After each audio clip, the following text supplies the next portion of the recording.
I was barely through the door when Aunt Patricia pointed at the sink. "Drop your bag, wash those plates." Her 3 children sat on the couch, laughing at a show. I hadn't even taken off my shoes. "Auntie, I just got back from work," I whispered. She turned slowly, narrowed her eyes, and said the line she always used to crush me.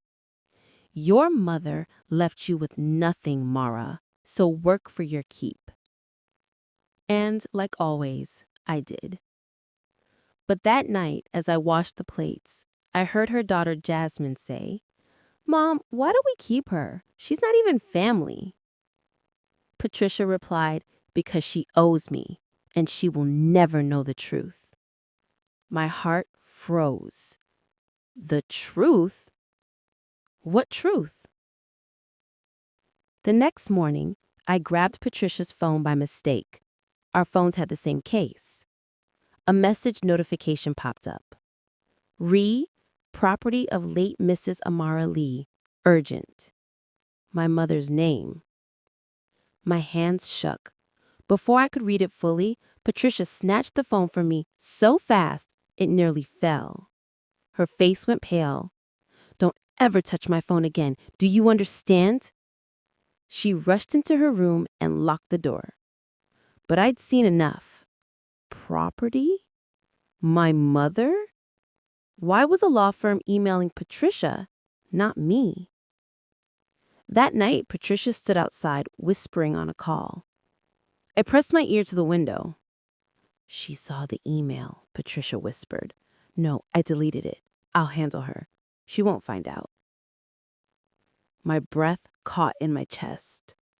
Find out what? I stepped back, accidentally kicking a stone. Patricia whipped around, eyes scanning the darkness like a hawk. "Mara?" she called.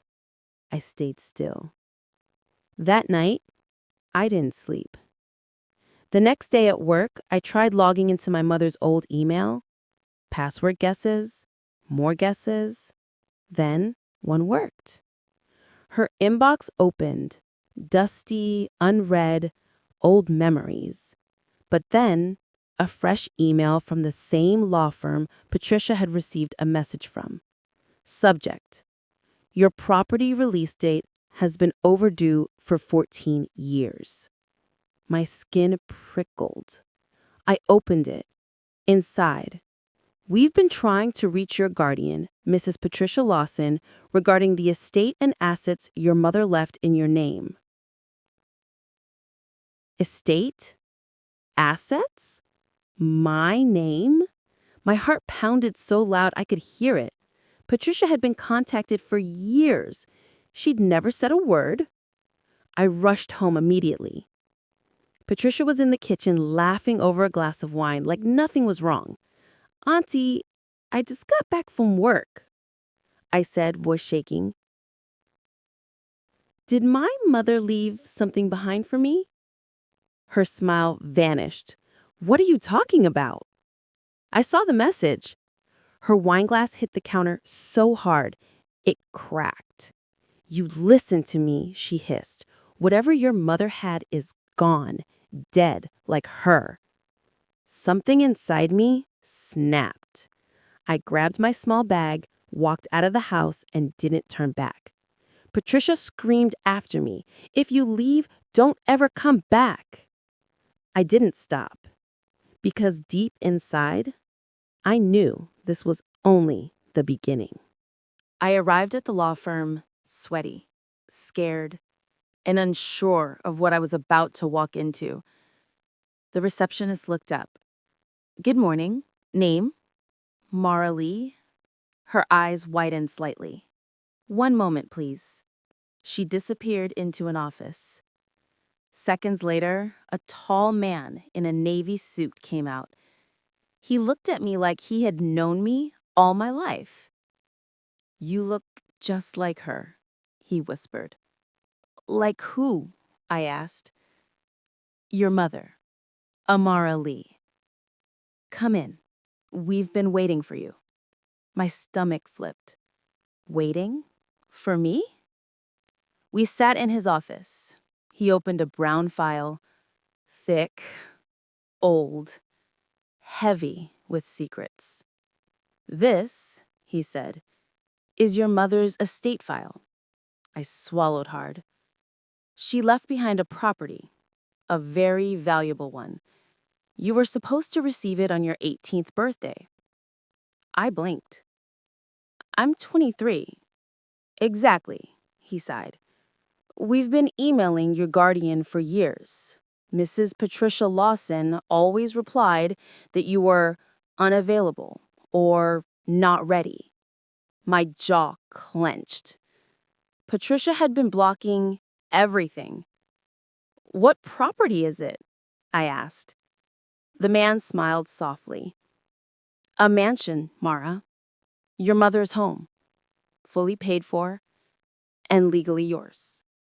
My breath caught. A mansion. Mine?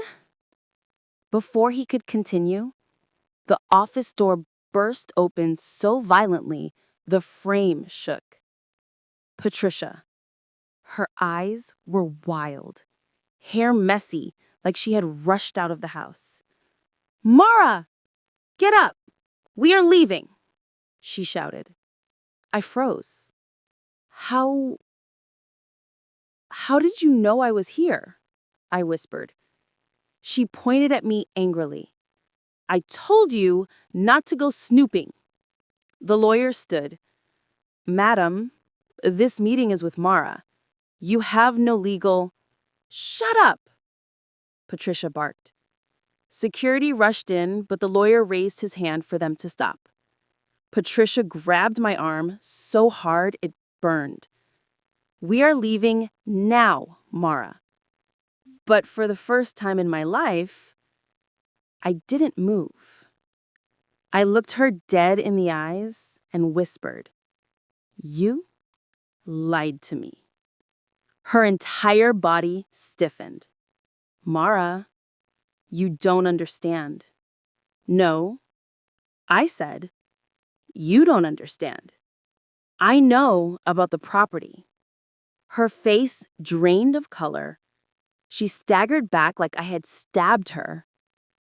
"It's not what you think," she whispered. "Then explain," I said.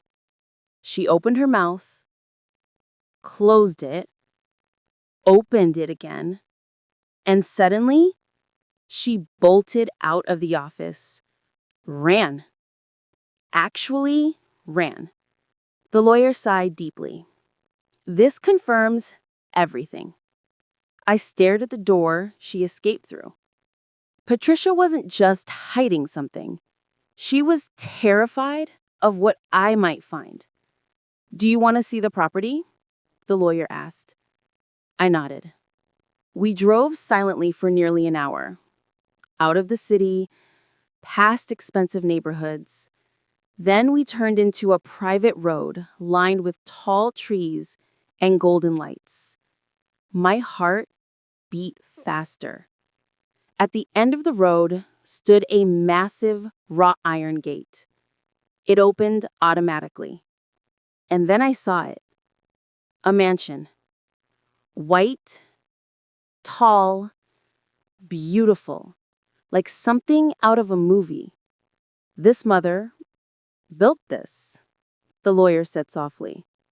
"For you." My throat tightened. "And Patricia?" I whispered. "She has been collecting the rental income from the attached apartments for over a decade. Money that legally belongs to you." My knees weakened. "Do you want to go inside?" he asked. I nodded.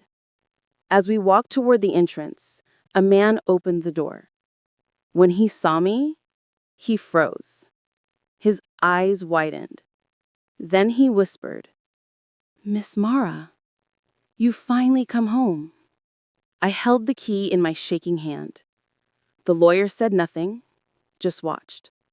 I stepped forward, pushed the heavy door, and froze. A massive chandelier hung up. Expensive paintings lined the walls. Furniture I couldn't even name. Is this mine? I whispered. Yes, he said. Patricia's face flashed in my mind. She had spent 14 years stealing from me. A man appeared from the shadows.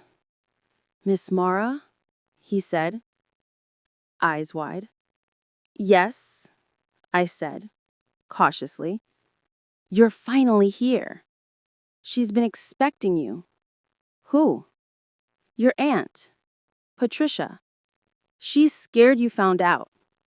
I clenched the key. Patricia had been hiding more than I realized. My phone buzzed. A text from Patricia. Don't do this. Leave the house now. I ignored it. The lawyer nodded. She can't stop what's already yours. I walked through the hallway. Every step was louder than the last.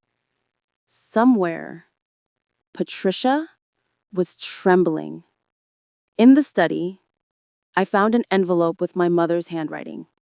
Mara, my child, if Patricia ever deceives you, know the truth is yours to claim. I opened it. Inside, legal documents proving the mansion and accounts belonged to me. Patricia's control was gone.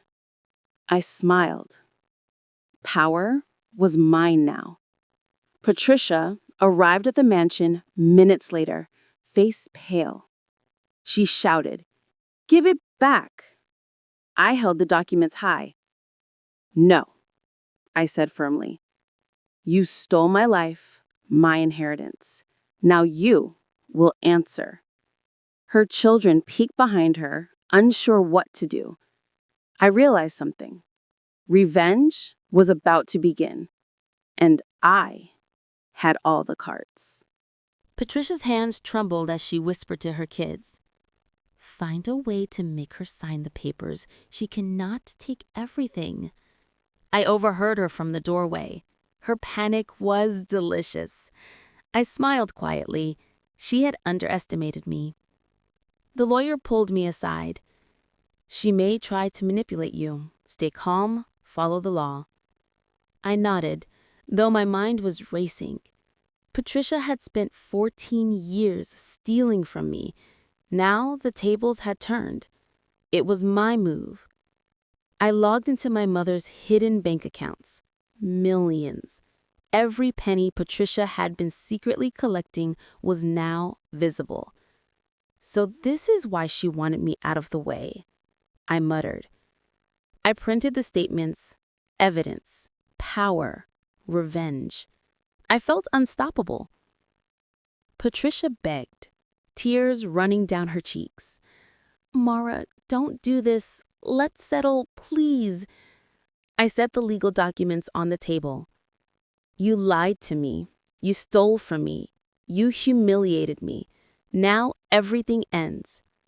Her children gaped. For the first time, I saw fear in her eyes.